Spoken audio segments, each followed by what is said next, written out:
This summer, we've walked together through self-doubt, rebuilding confidence, leaning into gratitude, finding joy, and now we've landed in the arms of hope. But hope isn't just a pretty word on Instagram. It's real. It's tested. Sometimes it's simply the strength to take the next breath, make the next decision, and trust for one more day. And hope doesn't grow in isolation. It thrives in connection. The people around us matter, especially in the valleys. They can lift us higher, or sometimes they can drag us down.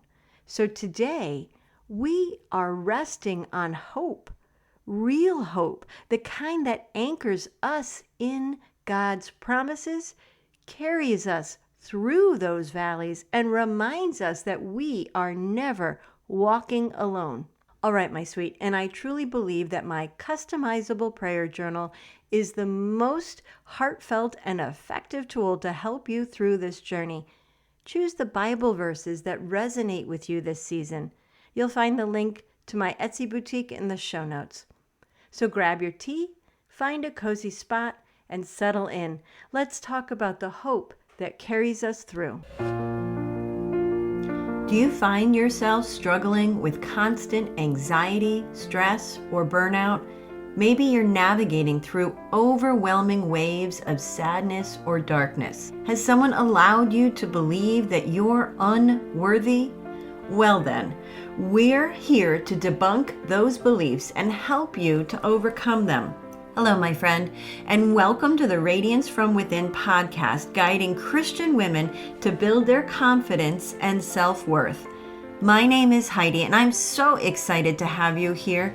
We'll work together to help you overcome negative beliefs by incorporating prayer, devotionals, and journaling into your daily routine. Additionally, we'll explore the power of words and how they can impact your mindset and well-being.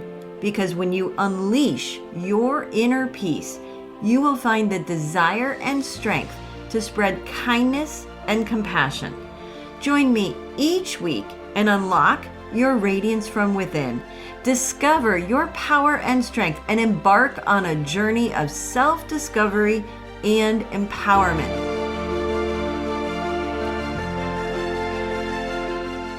Hello, beautiful. We begin this summer building or possibly rebuilding our self-doubt and confidence.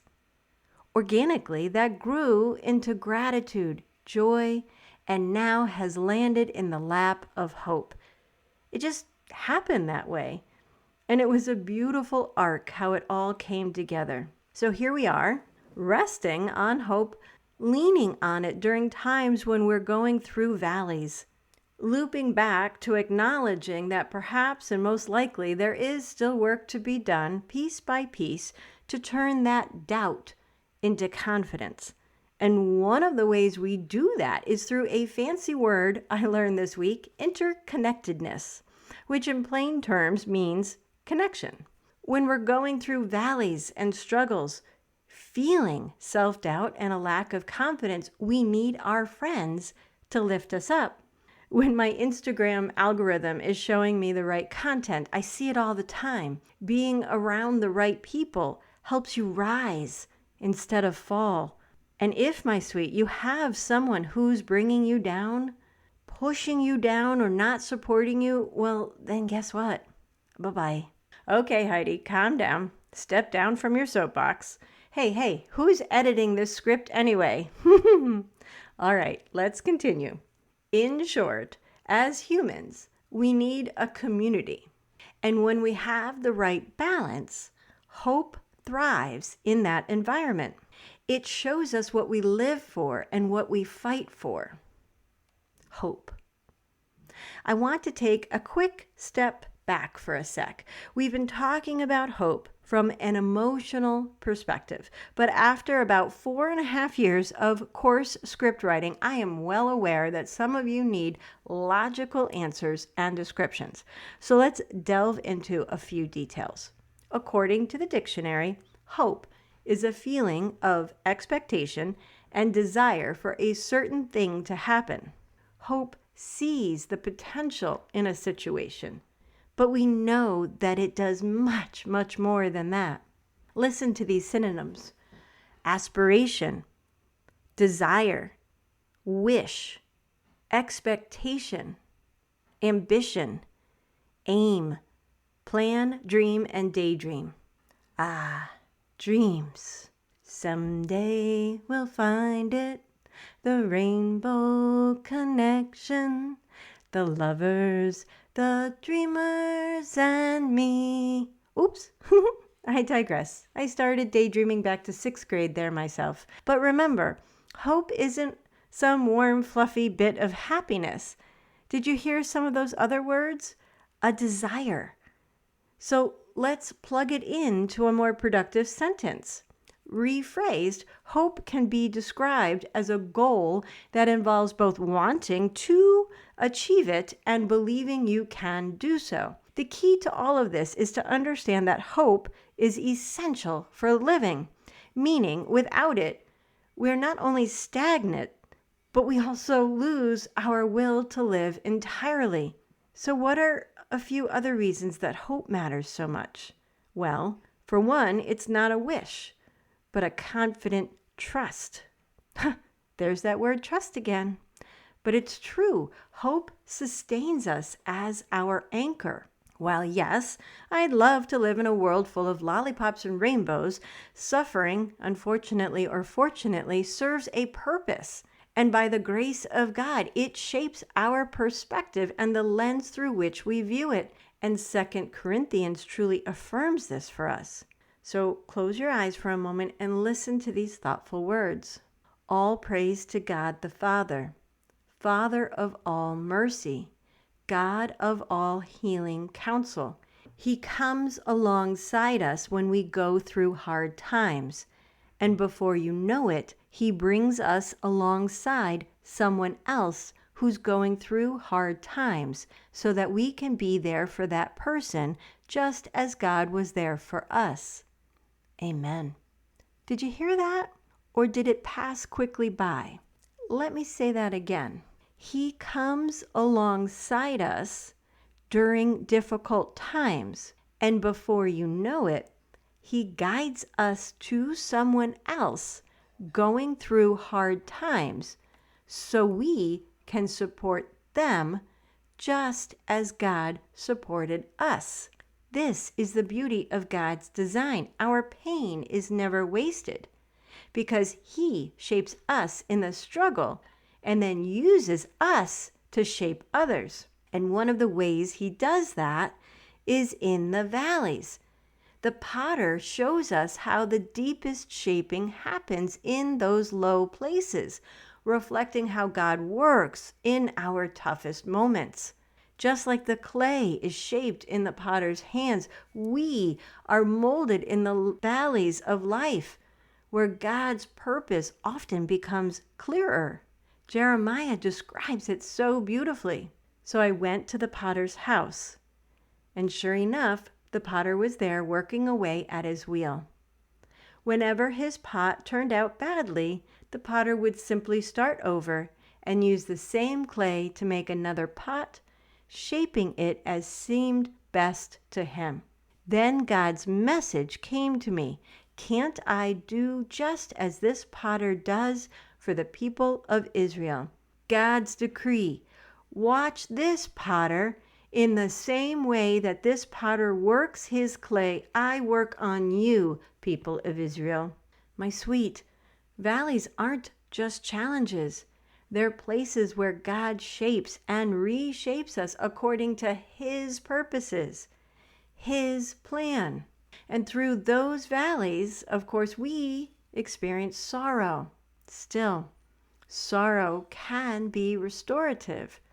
That said, I encourage you, when you're ready, to view sorrow not as stagnant pain, but as something that can bring you healing through deep reflection, trust in God, and ultimately to that restoration. and maybe even be lucky enough to remember what it feels like to reach deep inside, back to those younger versions of ourselves who didn't carry the weight of the world. When we played in fields, splashed in streams, and felt centered without even knowing it. Reach for that feeling again, my sweet. Hold on to it in the valley. Raise it up when you're on the mountaintop. Because we're free now, free to be centered, free to be strong in the valley, free to celebrate on the mountain. Keep these words close to your heart. Hope grows when joy refuses to give up, even in the valley. Joy can ignite resilient hope that moves you forward. And remember, you're seen, my sweet, and you're never alone. That's why today is so important. This episode isn't about ignoring the darkness, but about readying our hearts to confront it with resilience. And as we step into September, know that we'll be speaking more openly about despair, isolation, and the struggles that many of us or our loved ones may face. September signifies a change in seasons, not just on the calendar, but also in life. It serves as a heartfelt reminder as Suicide Awareness Month. Today's message of hope is intended to prepare our hearts for those difficult conversations so that we can face them together. All right, my sweet, and I truly believe that my customizable prayer journal is the most effective tool to help you through this journey. Find those Bible verses that resonate with you this season. You'll find the link to my Etsy boutique in the show notes below. Now, let's settle in. Deep breath in and out. Creator God, you know what we have to say before we can even form the words in our mouths. So when we struggle, we thank you for that grace and mercy. Still, here I am, Lord.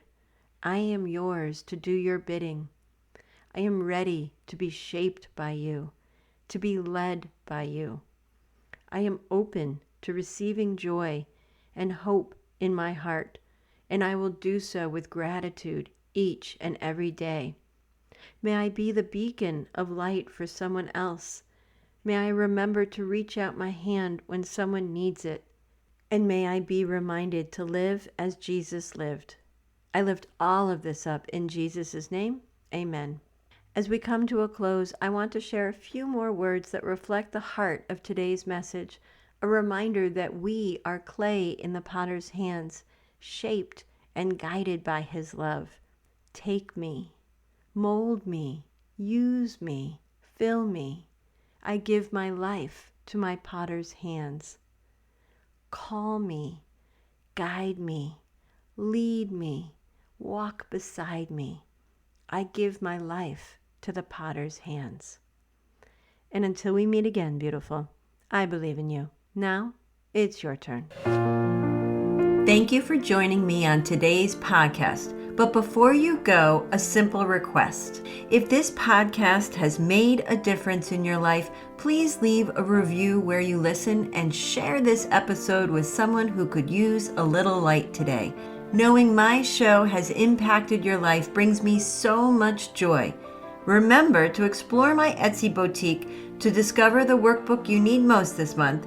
And until next time, my friend, ignite inspiration, spread hope, and dance with faith.